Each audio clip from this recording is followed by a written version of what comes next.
رباه عفوك إني للنور مدت يداي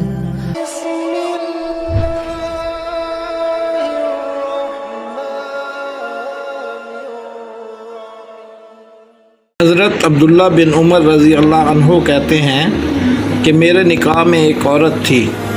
मैं उससे मोहब्बत करता था और मेरे वालिद उसे नापसंद करते थे। मेरे वालिद ने मुझे हुक्म दिया कि मैं उसे तलाक दे दूं, लेकिन मैंने उनकी बात नहीं मानी।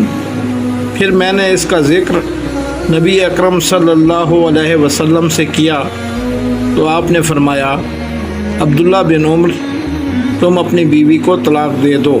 Abdullah ibn Omar narrated, I had a wife whom I loved, but my father disliked her, so he ordered me to divorce her, but I refused. I mentioned that to the Prophet, and he said, O Abdullah bin Umar, divorce your wife,